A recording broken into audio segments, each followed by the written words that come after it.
새해가 밝았다. 나이가 먹어가다 보면 생일이네 결혼기념일이네 하며 특별히 챙기는 날들이 그다지 의미 없게 느껴진다.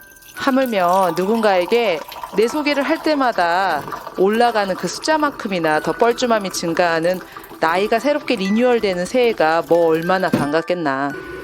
어렴풋이 인지하며 달라지고 있구나 하고 느끼는 건 아이들 학년의 변화나 하루하루 노쇠해져 가는데 육신의 나약함 정도일 것이다.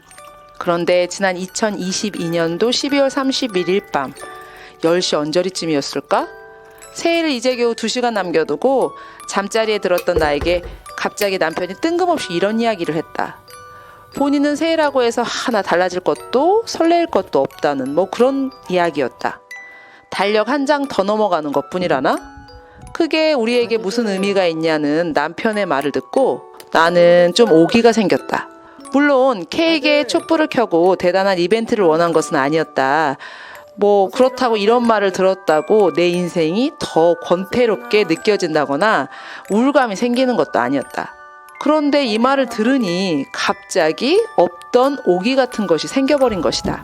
설레이는 신용이라도 하고 싶은 것이었는지 아니면 설레어야 한다는 의무감이 든 것인지 나는 40이 훌쩍 넘은 나이에 일평생 한 번도 시도해보지 않은 새해맞이 해돋이를 산 정상에서 관전하기로 마음먹었다. 우리 집에는 20여 분이면 걸어서 도착할 수 있는 작은 산이 근처에 있다. 높이가 해발 300m쯤 된다는데 종종 집에서 문을 열고 걸어가 정상을 찍고 다시 집까지 돌아오는데 2시간쯤 걸리는 그런 근처의 소박한 산이었다.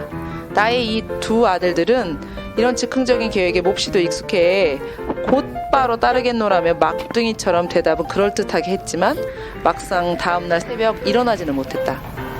폭풍 같은 육두문자로 멱살 캐리에서 겨우 머리털 덜 굵은 녀석 하나를 데리고 산을 향해 걸어갔다. 7시 40분에 해가 뜬다는 정보를 우리는 그 전날 이미 알고 있었는데도 6시 50분이 되어서야 호기롭게 출발을 한 것이다. 밖은 충분히 어두웠고 길은 얼어 있었으며 내 육신은 걸어서 1시간 내에 산 정상에 도착할 수 있을 때와 다르게 현저하게 늙고 쇠약해져 있었다. 작은 아이는 산을 오르지 않고 산 옆 자동차 대로를 가로질러 정상에 도착하겠다는 꼼수를 가지고 산 옆길 대로로 질주해 갔지만 나는 그 뒤마저도 따르기에 역부족이었다. 결국 우리는 산에 진입해 보지도 못한 채 이미 뜨고 있는 해를 막을 수는 없었다. 나는 어두운 새벽 등산에는 더 많은 시간을 필요로 한다는 것도 알지 못했고 눈 덮인 설산을 오르는데 아이젠과 같은 특수 장비가 필요하다는 것도 그리고 나의 나약해진 육체가 산을 오르는데 더 많은 준비가 필요하다는 사실도 계산하지 못했다. 거기다 5년 만에 찾아시는 내 등산화는 그 세월 신발장에서 사글대로 사가 밑창이 너덜너덜해져 있었다. 나의 둘째 아들은 산 정상에서 해돋이를 보지 못한 오늘의 경험이 의미 없는 헛짓이라며 투덜투덜 불평이 됐다. 시간 낭비? 에너지를 쓴 거니까. 아니야. 우린 다 과정. 하지만 나는 좋았다.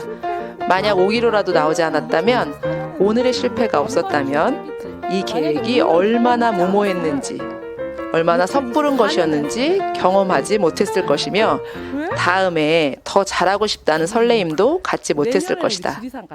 나는 아이와 내년에는 지리산에서 해돋이를 보자며 허세를 부렸다. 아직 11개월이나 더 시간이 있으니까 지금부터 노력하면 그 소망을 이룰 수 있을 것 같다는 희망이 생긴다. 나는 올 한 해 더 건강해지고 더 많은 소망을 이루며 진화해 보기로 한다. 왜냐하면 새해니까. 새해에는 모든 게 가능할 것 같아지는 설레임이 생기니까 말이다.